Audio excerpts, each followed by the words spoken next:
Di film sebelumnya, Brandon dan ayahnya berhasil membunuh seorang sniper yang telah membunuh banyak para marinir. Setelah misi itu selesai, Thomas kembali berpisah dengan anaknya.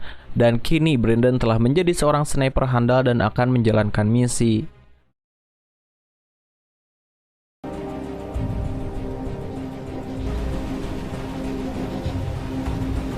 Sourcing targets now, sir.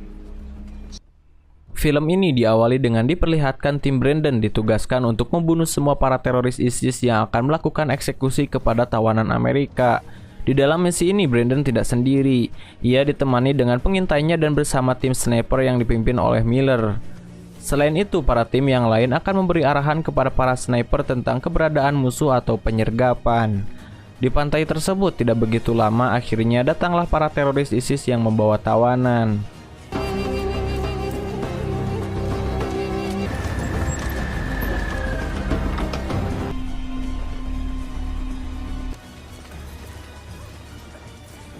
Sementara di sisi lain, para sniper sudah bersiap-siap dan membidik para teroris.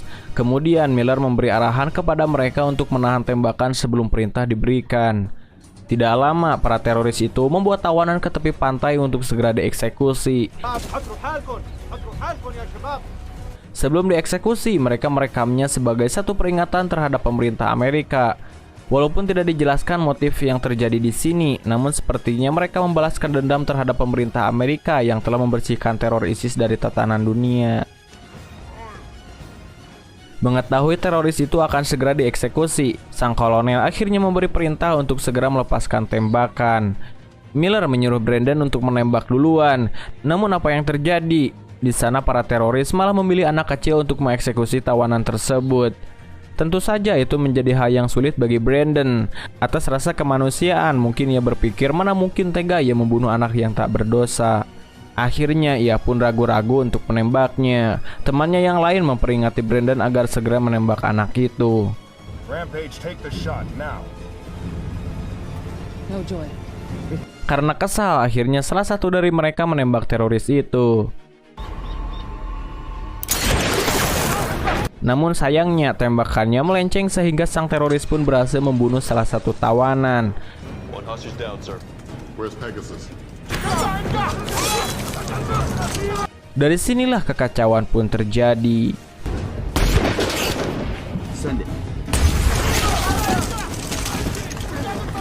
Kemudian kolonel mengirimkan para pasukan udara untuk membersihkan teroris itu.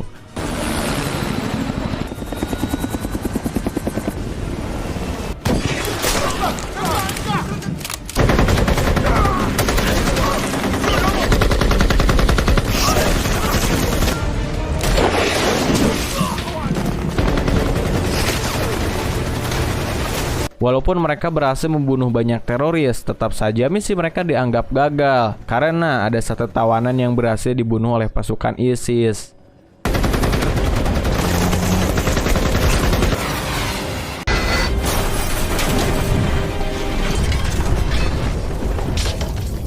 Dari kegagalan misi tadi membuat Brandon dihina dan dibenci teman-temannya. Namun Miller tetap memberi kesempatan kepada Brandon untuk menjalankan misi lagi. Dan Miller yakin Brandon dapat belajar dari kesalahan.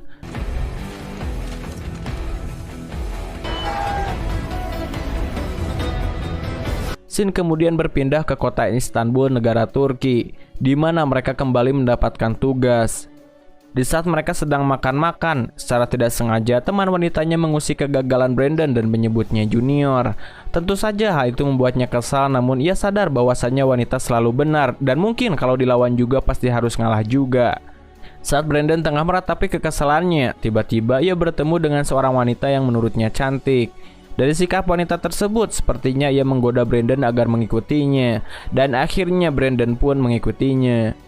Namun saat Brandon tengah mengikuti wanita itu, tiba-tiba ada seorang pria yang membawa senjata.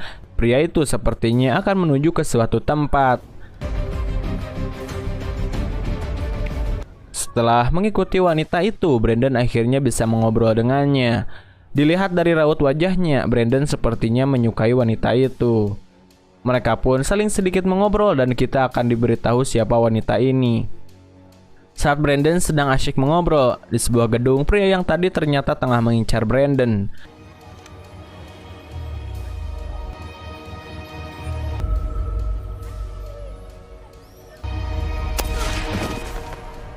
Namun untungnya Mayor Bidwell berhasil menggagalkannya. Bidwell yang mengetahui Brandon sedang diintai, lantas ia pun menelepon Brandon untuk segera menemuinya. Brandon yang tengah berusaha agar mendapatkan nomor WA wanita itu harus digagalkan karena Bidwell mengajak bertemu. Setelah bertemu, Bidwell memberitahu Brandon bahwa Brandon telah dibuntuti oleh penjahat Suriah, yang mana mereka mengincar kepala Brandon untuk harga yang mahal. Karena atas informasi tersebut, Bidwell datang ke sini untuk melindungi Brandon. Di sini juga Brandon sempat berkata bahwa pada operasi sebelumnya ia mengkacaukan misi tersebut. Namun Bidwell terus menyemangati Brandon untuk misi selanjutnya.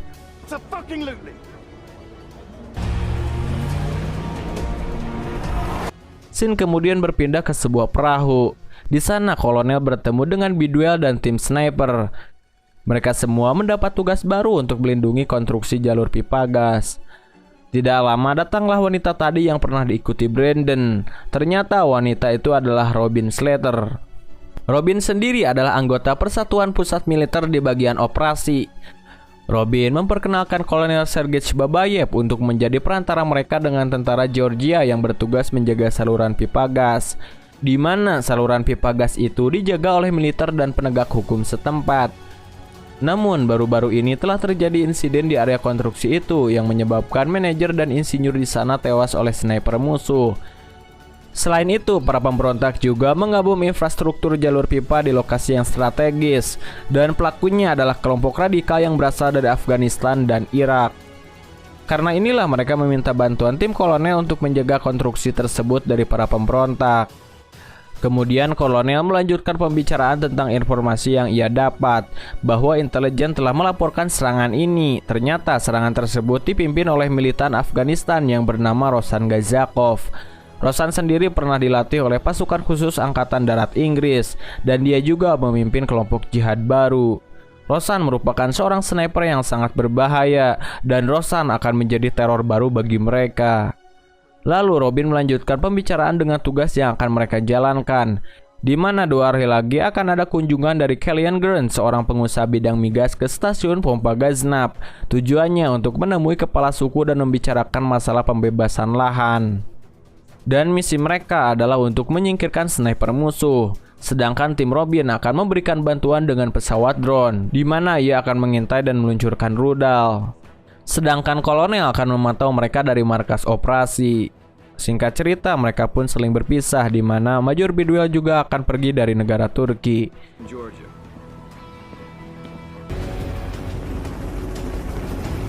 Scene kemudian berpindah ke tempat konstruksi di kota Tbilisi, Georgia. Para tim Brandon pun berkumpul dan dipimpin oleh Miller yang merupakan sahabat ayah Brandon. Kemudian mereka pun melakukan rapat untuk misi tersebut. Robin menjelaskan terlebih dahulu tentang Kellyanne Grant, yang mana Grant akan memastikan bahwa pihak Eropa Barat tidak butuh gas Rusia dari pihak Ukraina, dan tentunya orang ini akan membawa perubahan yang sangat besar. Perjalanan Grant akan diawali oleh kontraktor Blackwater atau pasukan dengan senjata lengkap. Grant diestimasikan akan sampai pada pukul 7 sore. Para pasukan Brandon ditugaskan untuk memastikan keselamatan Grant dari serangan sniper musuh. Kemudian kita akan diperlihatkan sosok Grant dan rombongannya. Namun di sana juga terdapat sniper musuh yang sedang mengintai. Dan ternyata dialah Rosan Gazakov. Sementara itu, Brandon dan timnya sudah bersiap di posisi masing-masing. Selama pengintaian, mereka tidak mengetahui keberadaan musuh. Tidak lama, konvoi pun mulai mendekat.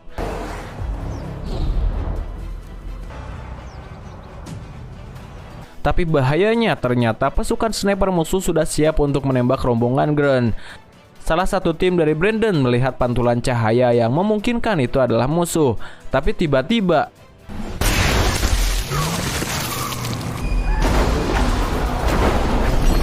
pasukan teroris berhasil menembak Grant.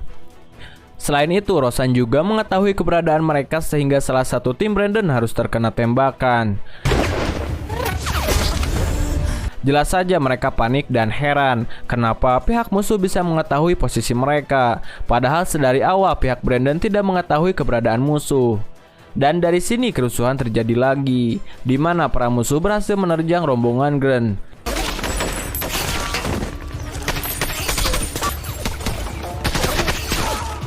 Sementara di markas operasi, Robin mengirimkan drone untuk mencari keberadaan musuh. Mereka menemukan sensor panas yang diduga itu adalah gerakan musuh. Sedangkan Gazakov kembali melumpuhkan tim Brandon. Take a closer look, sir. Di markas, mereka menemukan target dan langsung menurunkan rudal dari drone tersebut.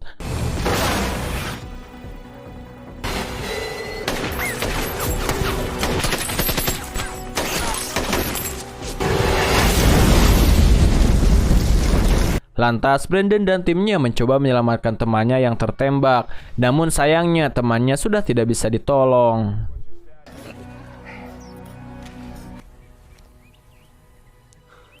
Di sisi lain, Miller dan Robin bergegas ke posisi musuh. Tujuannya untuk mencari keberadaan Gazakov. Tapi ternyata Gazakov berhasil lolos dari serangan rudal tadi. Miller menemukan satu peluru yang diduga milik Rosan. Dan rupanya Rosan menggunakan peluru anti-tank yang berukuran 14 mm.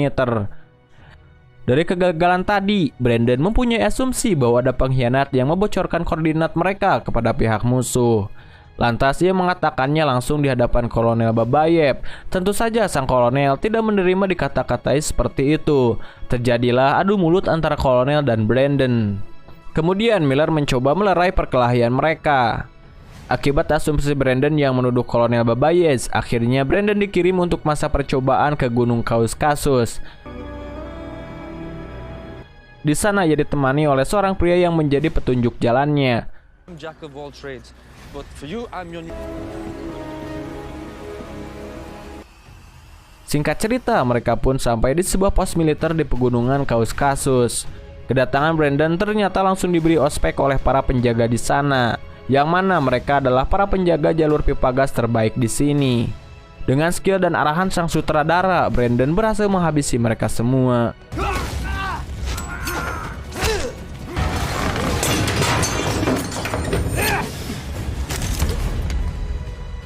Setelah ospek itu, muncullah pemimpin mereka yang bernama Andrei Maskov. Kemudian Andrei menyambut Brandon dengan menyediakan hidangan. What you pursue is much bigger than one man. Setelah itu, mereka pun menjalankan misi patrol rutin untuk mencegah dari para pencuri ceknya, di mana para pencuri itu sering mengambil data satelit. Dan benar saja, terlihat beberapa pembadog yang sedang melakukan operasi. Pada awalnya Andrei akan menebak mereka, namun Brandon mengusulkan untuk menangkap mereka, karena Brandon meyakini bahwa mereka hanyalah pencuri dan bukanlah target tinggi mereka. Lantas Andrei mencoba Brandon untuk memperlihatkan bagaimana ia menangkap para pencuri itu. Ditemani bawahan Andrei, Brandon mencoba mendekati para pencuri itu. Namun ternyata pencuri yang membawa senjata itu adalah seorang wanita. Wanita itu mengatakan kepada Brandon agar tidak menembaknya. Dan dari sini rasa kemanusiaan Brandon muncul kembali. Ia kembali ragu-ragu untuk menyerang wanita itu. Padahal sudah jelas wanita itu membawa senjata dan pasti akan membahayakan mereka. Karena tidak ingin ada resiko, akhirnya Andrei menembak wanita itu. Dan dari sini terjadilah kekacauan lagi.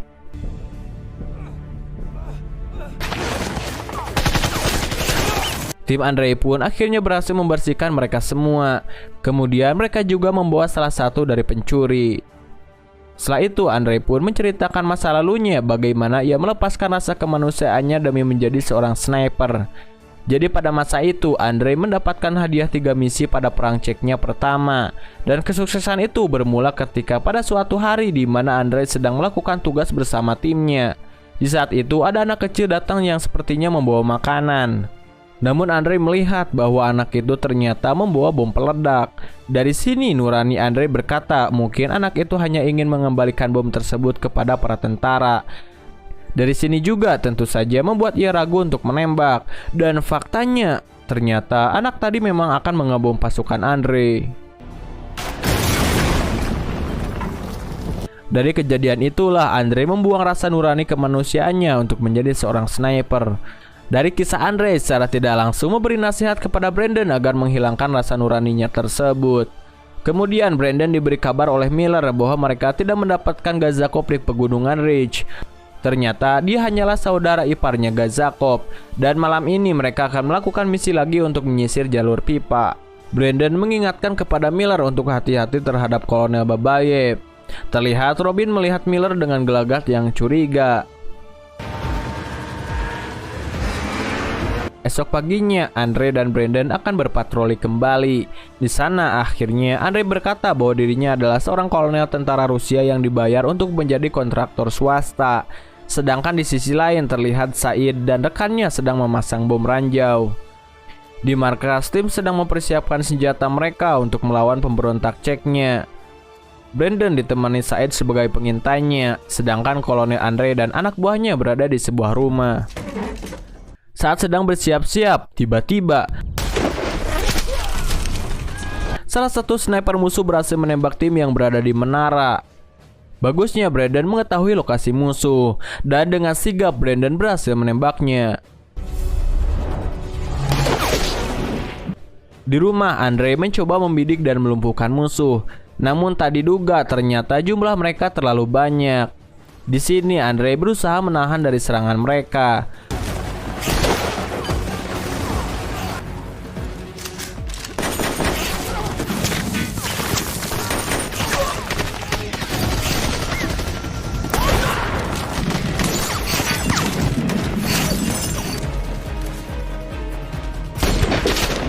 Lalu Andre meledakkan ranjau yang telah mereka pasang.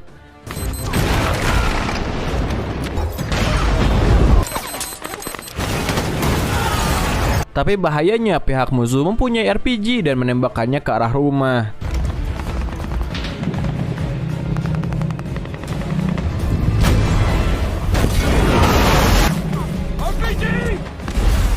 Brandon juga di sini diarah oleh mereka. Namun Brandon berhasil menghindari serangan itu, walaupun dirinya harus tersingkir ke arah bukit. Para pemberontak berhasil masuk dan membunuh para tim. Mereka membebaskan temannya dan menyekap Andre untuk segera dibunuh. Tapi Brandon berhasil menyelamatkan Andre dengan membunuh mereka semua.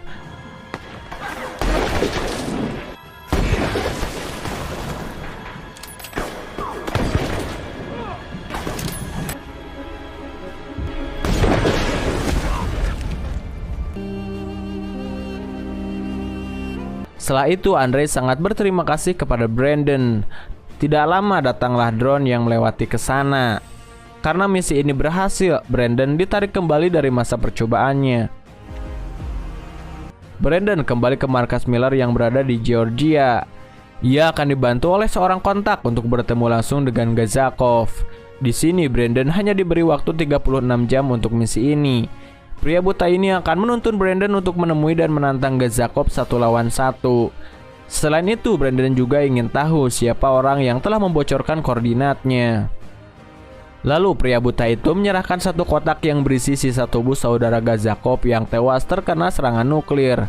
Mereka berencana untuk menukarkan sisa tubuh itu dengan sedikit informasi dan mengajaknya bertarung.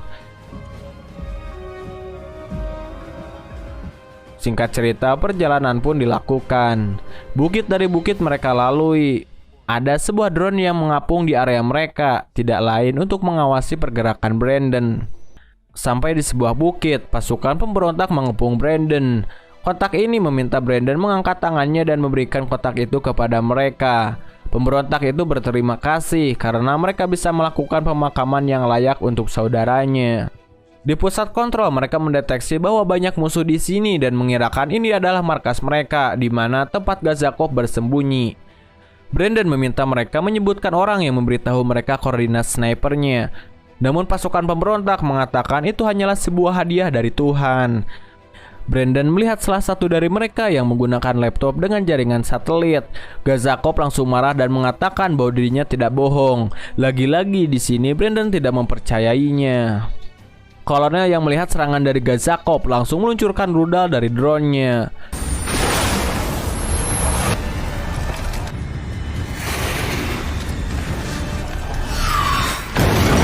Brandon dan pria tua ini terlempar jauh, tapi bagusnya mereka berdua baik-baik saja.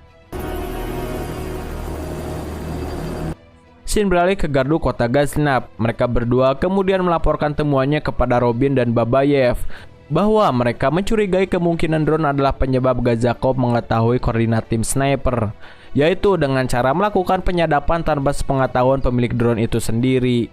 Namun Robin menanggapi pendapat mereka sebagai sesuatu yang mustahil. Tak lama kemudian telepon pun berbunyi. Rupanya kolonel ingin bertemu dan berbicara dengan Brandon. Kolonel lalu membicarakan pelanggaran yang dilakukan oleh Brandon, yaitu menjalankan misi yang tidak resmi dengan bertemu Gazakov tanpa seizinnya. Miller juga tidak luput dari amarah sang kolonel, meski telah mencoba menjelaskan terkait temuannya pada kolonel. Namun respon kolonel sama dengan Robin. Di sana ia tidak percaya dengan dugaan Brandon. Kolonel memerintahkan Brandon untuk kembali bergabung dengan timnya dan kembali menjalankan operasi pengamanan untuk Killian Grun. Kolonel lalu mencari kebenaran pada asumsi Brandon kepada Robin. Namun Robin mengaku tidak ada upaya penyadapan dan semua data mereka sangat aman. Brandon lalu bertemu dengan Miguel dan mengajaknya bertemu ke suatu tempat yang dilaporkan oleh intelijen sebagai tempat persembunyian Gazakov. Para tentara Georgia berpatroli mencari tempat yang memungkinkan dihuni oleh Gazakov dan anak buahnya. Tidak ketinggalan drone juga terbang mengitari langit memantau situasi dari ketinggian. Dan ternyata kecurigaan Brandon kali ini memang benar. Anak buah Gazakov menyadap drone untuk mengetahui lokasi persembunyian musuhnya. Ternyata mereka selangkah lebih cerdas dari tim Amerika. Setelah mendapat informasi posisi tim Brandon dari anak buahnya, Gazakov segera membidik target dan mengatur settingan teleskopnya. Ia mulai membuat pancingan untuk memancing sniper dengan menembaki tentara Georgia. Setelah menembak beberapa tentara Georgia, anak buah Gazakov menemukan posisi Gina, yaitu salah satu tim dari Brandon.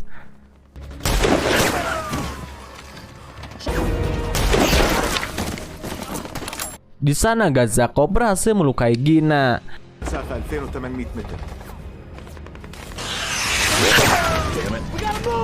Brandon segera memberitahu Miller dan yang lainnya untuk segera membuang rompi mereka yang berisi GPS, karena GPS itulah yang membuat Gazakov mengetahui posisi mereka. Mereka lalu segera meninggalkan lokasi dan mencari pertolongan darurat untuk Gina. Robin dan Kolonel Babayev juga datang menyambangi lokasi dan ingin melihat apa yang sebenarnya terjadi. Brandon kembali mengingatkan perihal drone dan GPS yang menyebabkan Gazakov dapat melacak persembunyian mereka. Namun Robin lagi-lagi tidak percaya dan menyuruh Brandon untuk berhenti menduga-duga soal drone. Kali ini Miller memihak kepada Brandon karena ia telah mengalami kejadiannya secara langsung. Kolonel lalu kembali menemui mereka dan meminta keterangan di lapangan. Miller menceritakan semua yang dialami timnya, di mana ia merasa dijebak dan Miller juga merasa bahwa dugaan Brandon ada benarnya. Mendengar laporan Miller, kolonel juga setuju dengan tindakan mereka dan mereka akan membalas juga dengan balasan yang lebih keras. Esok harinya mereka kembali mengadakan pertemuan dengan Killian Grun, membahas rencana melawan serangan yang akan dilancarkan Gazakov esok harinya. Dan kedatangan Killian Grun ingin melihat langsung bagaimana Miller dan timnya bekerja. Melihat keterbatasan pasukan, Killian Grun mempertanyakan jumlah pasukan yang diterjunkan ke lokasi tersebut. Robin lalu menjawab dia akan menambahkan sejumlah drone untuk menutupi keterbatasan jumlah personil. Mendengar ucapan Robin, Miller mempertanyakan kembali rencananya. Ia mengingatkan kemungkinan terburuk yang ditimbulkan jika dugaan Brandon benar. Tapi dengan optimis, Robin yakin kalau Gazakov tidak mungkin bisa melakukan hal tersebut. Miller kembali menimba ucapan Robin yang sangat optimis. Namun ternyata kolonel masih membela Robin. Kemudian mereka berangkat menuju kantor pusat Gaznab dan tempat yang diduga sebagai permulaan Gazakov melancarkan aksinya. Di pihak lain, Gazakov dan anak buahnya sedang berunding perihal serangan mereka. Ahli IT Gazakov telah mengetahui tim sniper telah meninggalkan Gaznab. Di sini Gazakov telah mengatur siasat untuk mengecoh mereka dengan membuat informasi palsu agar mereka percaya Gazakov akan memulai serangan di Kebuleti. Sementara Brandon mulai curiga akan siasat Gazakov. Ia mulai mengkhawatirkan kantor pompa Gaznab yang sangat rentan dengan serangan, sebab dikerahkannya seluruh personil ke Kebuleti. Miller menilai asumsi Brandon ada benarnya. Mereka pun kembali berbalik arah dan kembali ke Gaznab. Di Gaznab terlihat pasukan Gazakov benar-benar telah tiba. Gazakov dan anak buahnya telah siap dalam posisi standby seraya memberi instruksi pada pasukan penyerbu untuk menangkap Killian Grun hidup-hidup. Sementara dari dalam ruangan, Kolonel mulai curiga dan khawatir dengan keadaan saat itu. Ia merasakan firasat yang kurang baik. Namun Robin masih tetap optimis dan masih percaya terhadap laporan tim IT-nya. Sedangkan situasi di luar, pasukan Gazakov mulai melancarkan serangan.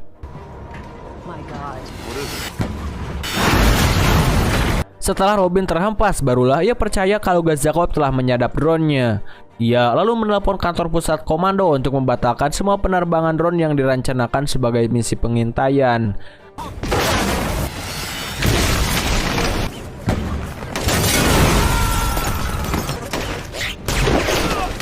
Tak lama Brandon beserta tim juga telah datang. Mereka segera mengambil posisi dan melancarkan aksi serangan balasan.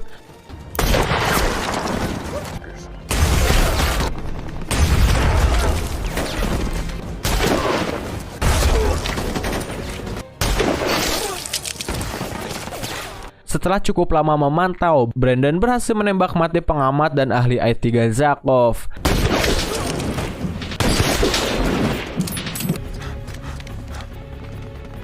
Namun Gazakov berhasil melukai Miguel. Brandon tetap berusaha fokus mencari posisi Gazakov. Setelah melihat kilauan pantulan cermin teleskop dari Gazakov, Brandon segera menarik pelatuk senapannya.